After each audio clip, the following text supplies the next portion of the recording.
Hello, my friend, and thank you for tuning in to another episode of The Fool Writes Again, the podcast where I, Jinx, your host and imaginary friend, answers the burning question of what happens when you release a writer into the wild and he gets a chance to explore the world of street art. So if you've ever been interested in topics such as plot development, world building, character creation, and even character motivation, then this is the podcast for you, so please stay tuned. With that being said, let's get the show on the road, and the best way to do that is to start off with a couple scenarios. First one being this.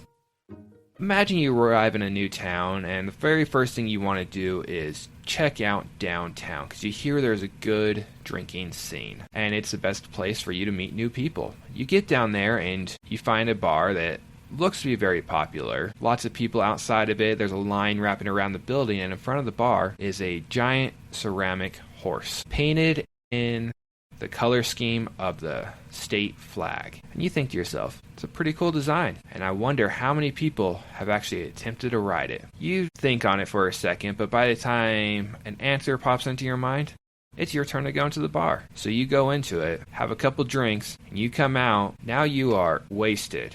And that thought pops into your mind again as you see the horse. So you hop onto it, scramble up onto its back, and next thing you know, it is moving. What happens next? Not quite your jam? How about this scenario instead? Imagine you arrive to a different city, one that doesn't have horses, but it's known for its creativity, and you've been checking out all the museums in town and everything, wandering around, and yeah, the art in the museums are interesting and have been painted by lots of historically famous individuals, but they're not really your jam, and you're not vibing with them. You're kind of disappointed by that, so you continue to wander around, and you turn down an alleyway, and there is this giant mural painted up on the wall, and at the bottom of the mural is a number. You don't know anything about the number, and you don't know anything about the artist of the mural, but you are intrigued by it. You're so intrigued that you want to actually research it, and you want to know who painted it. So you snap a photo of it, and as you're taking a picture, your camera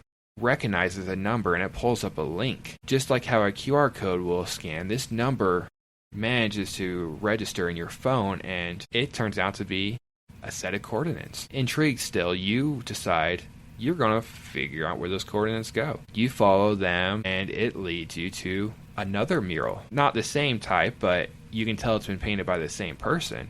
And on this one is another set of numbers. And so you do the same thing, curious about where it's going to bring you. And as you keep following these numbers, they keep leading you to further murals and more numbers, and you just keep following them. And you are now so invested, you want to know what is at the end. What happens next? Alright, how about this scenario instead? Please be warned, I've thrown in a slight touch of horror because I can, and it's my prerogative as a horror writer / podcaster. Imagine you are an up-and-coming artist. And I say up-and-coming, but you've really not done much, and you don't think you're very good at it. Though you blame that on the fact that you've never really got a chance. So you're flipping through the news one day, and what you see brings you to a halt. Your city is now holding a contest to rebrand themselves. They are asking all the artists in the region to come up with a new theme of statues they can place around town. You've seen certain towns that have horse statues around them, all painted in different designs, and you've seen some that have jets around, and you've seen a lot of variety of them. And you want to come up with a new one, because this is the opportunity you've been looking for. If you can get your statue placed around town, you will know you have made it, and everyone will see your work. So you start brainstorming, coming up with ideas, and you realize the best opportunity you have is to come up with a humanoid figure. You start sculpting, you get a whole bunch of different materials. You have granite to try to chip away and sculpt a human. You have clay because you're going to try to mold it into human shape, and you even have wood because you're going to try to use a chainsaw. And you practice all these, and you realize it's a lot more difficult than you originally anticipated. So you go back to the drawing board, and you realize there's one thing you have to do. If you want to make human figures to place around town, you have to use humans. And following that train of thought, you make your move. You go to your local morgue and you take a body. You disfigure it enough so people won't recognize it, but you cover it in a substance that holds it in place and will hopefully keep it from decaying, because that would be awful if your town starts being surrounded by statues that start to decay. And you paint them like you've seen all the other figures and different flags and different scenery and things like that, and you submit it to your contest. What happens next? And because I feel like it, I have a different scenario for you. Imagine you are very much an admirer of street art. You don't care for all the famous pieces out there that are well known and all that. You want to find the lesser pieces that maybe only the residents of the city have seen and only the tourists of the city, but people don't travel to the city to see that art. They go for the museums instead. You're wandering around a new town looking at what they have to offer, and you come across a giant metallic statue. It's an interesting shape, but you see you're allowed to wander all around it, touch it, crawl under it. And as you crawl under it, you look up, and it's mesmerizing how reflective it is. In fact, the reflection of it is distorting every other reflection, and it's just creating a dark space inside of it. You sit there for a moment staring, and you pull out your phone trying to get a good photo of it, but it's not turning out how you want, and as you stare, a figure starts coming closer and closer to you in the reflection. You turn around to see if someone's there, but there's not anything. You can't see anyone around you.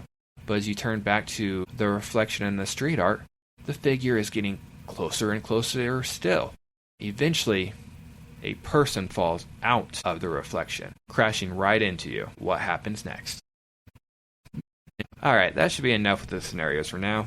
Hopefully you enjoyed them. They are quick scenarios I gathered from visiting different towns and being inspired. I should state that no, none of those are completely true. I have never been to a city that has a scavenger hunt painted on murals in the alleyways. I have never been to a city where the horses started moving.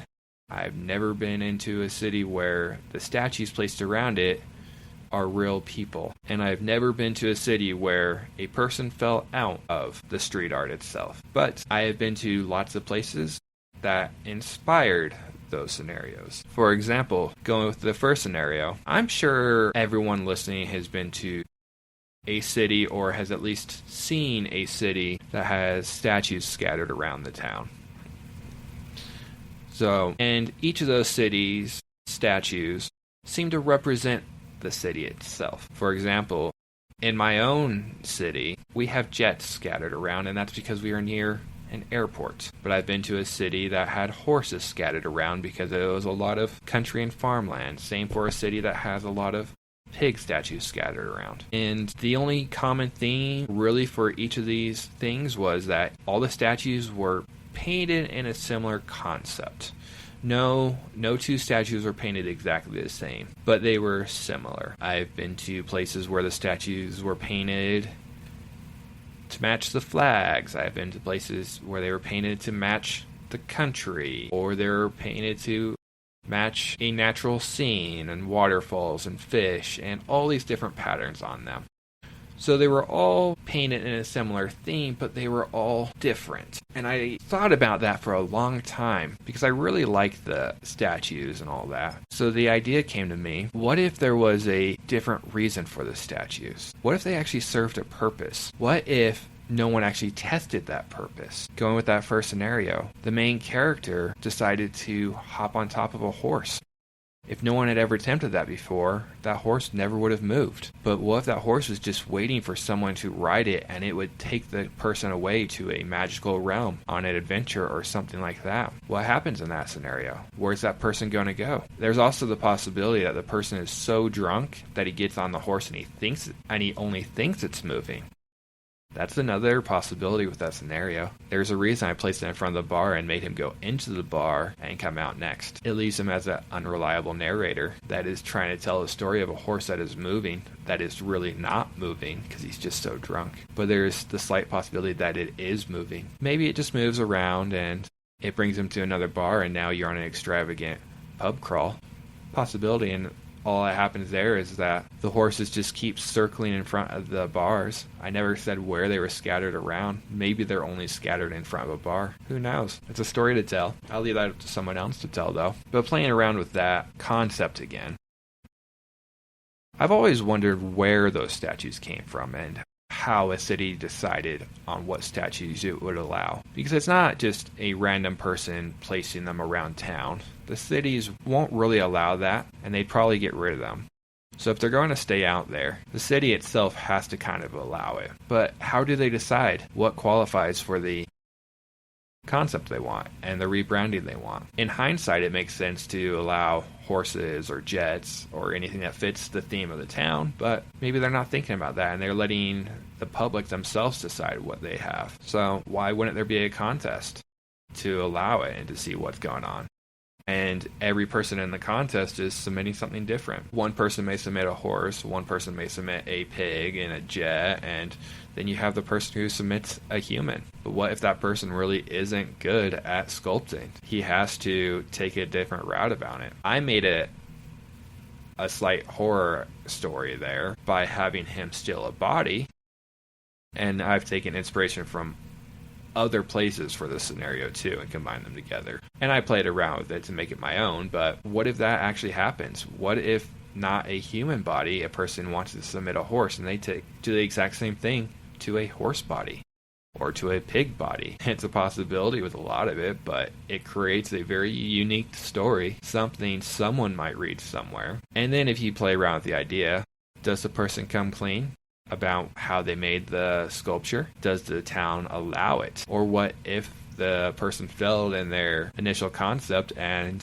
the bodies really do start decaying around town, and now there is just this deep odor radiating around the town itself of decay? It's a lot of ideas just from seeing a little horse statue placed in front of a building. I like the idea. I may use it for a story, I may not. I don't care if anyone listening uses it. Go for it. But then there's the next scenario of the coordinates. And again, I've never been to a city that had coordinates on street art or murals, but I have been to a lot of cities that had murals painted on the walls of alleys. And when I was in Peru, I saw a very common element among all of them. Every piece of art I saw painted on a wall there in multiple cities, the artist tagged their names and their Instagram handles, so you could find them all based on seeing a piece of art. It's kind of cool.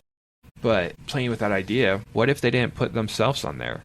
What if the artist was trying to lead a person to a very specific thing, but no one had actually found it yet because they didn't care enough to look at the art? What if you had one person who finally broke the artist's code and realized there's a treasure hunt and he wanted to know what was at the end of it? Maybe it's actually not a treasure either. Maybe the artist set a trap and you turn this treasure hunt into a horror story because now there is a trap at the end of the scavenger hunt. He gets there and realizes he messed up because he found something that he should not be a part of. Or what if someone else had already found the treasure and you're the second or the third person to follow the scavenger hunt through the murals, and you get to the end of it and realize there's nothing there? Do you enjoy the thrill of the adventure itself, or do you hate life because you were too slow and you missed out on a great opportunity? And then after that, you're in such a mindset that you want to win, so you search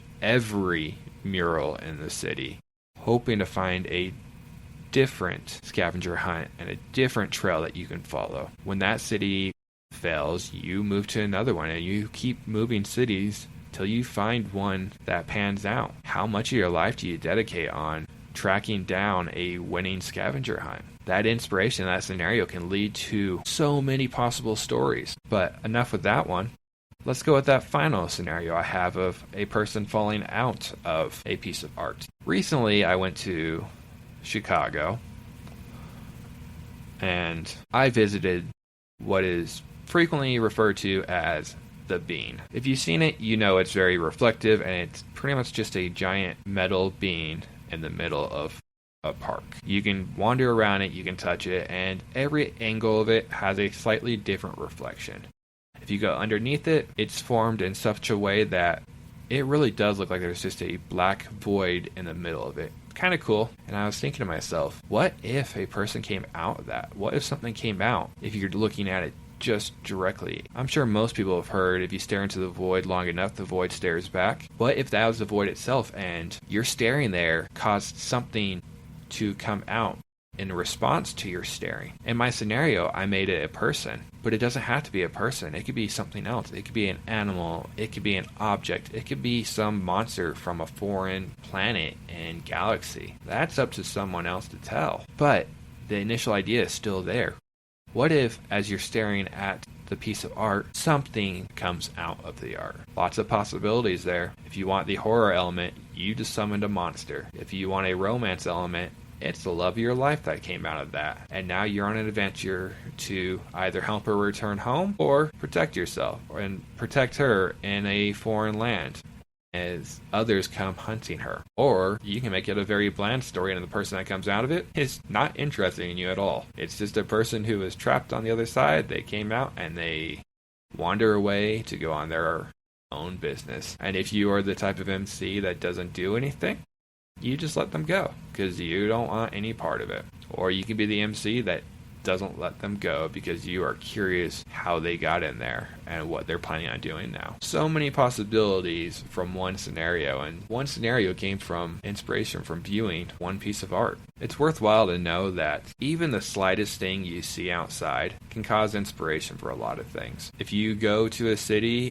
and you see the architecture, that can inspire something in your own writing. I visited lots of places and I saw a common theme. And because of that common theme of street art and things everywhere, it inspired so many different stories for me. I'm sure at some point I will create a story based on statues. I didn't realize it beforehand, but those statues really are common everywhere. I've seen them all throughout the States, and when I was in Peru, I saw them there. They had alpaca statues around town. I didn't realize it crossed to other countries until I visited another country, and now that just gave me more inspiration. So it's really worthwhile to pay attention to your surroundings if you're ever stuck in your writing. You can come up with a new idea, a new unique thing that can just inspire you to write.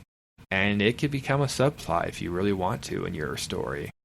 And if you're writing a mystery story and you're trying to find a way to lead your main character to the culprit and what's going on, maybe your antagonist in the story is trying to leave clues and they start to leave clues via art. The artist doesn't have to have consent in the story. Maybe the artist created all the statues around town and your antagonist, seeing the statues already, decides to create a scavenger hunt based on them, and you start to incorporate them into their own plot. This advances your main story just by art, and you can turn it into your main plot or you can turn it into your subplot. Who knows? Maybe your antagonist gets caught because they are the only ones that made the statues around town. And if there was a clue on the statue, your main character, being as smart as they are, they might put two and two together and come after the artist because they know who created the statues. It plays into your writing. It's not something you may have ever considered when writing a plot to incorporate the street art itself into it. Street art's usually there just in the background and no one really pays attention to it, but why is that the case? Why not pay attention to it? Why not give it its limelight? It might inspire other artists later on to create statues and things like that because they see it's being represented in stories. And in the art community, anything like this helps. If we get inspiration as writers from everything around us, why shouldn't others get inspiration from writers? Why shouldn't artists get inspiration from a story that they read to create unique art? It goes hand in hand. All right, my friend, it is time for me to call an episode and let you go, but before I do, I have a writing prompt for you. Write a story about an individual who saw a statue of a jet in the middle of a park. They decided they wanted to get a photo with it, so they hopped on top of it, but before their friend was able to capture the photo, the jet takes off. I don't care what format you do for it, if it's long fiction, short story, anything like that. It could be poetry. I don't care the genre, if it's horror, adventure, action, romance. All I really care about is that you have fun with it and make it your own. If it turns out to be something awesome and you can publish it, sweet. If it's just something you decide to scrap and toss in the wastebasket next to you, that's alright. It was a writing exercise. As I said, all I really care about is you have fun with it and make it your own. And now it really is time for me to let you go. If you enjoyed the contents of this week's episode, please like and subscribe. And if you have any writer friends out there, send them my way. And if you are interested in any further writing prompts and topics related to the Jinx'd world, visit my website at jinxedworld.com. That is JINKSDWORLD.com. Again, jinxedworld.com. With that being said, have a good rest of your day, and be sure to tune into the next episode where I continue the topic of street art. Ta-ta, and have a good one.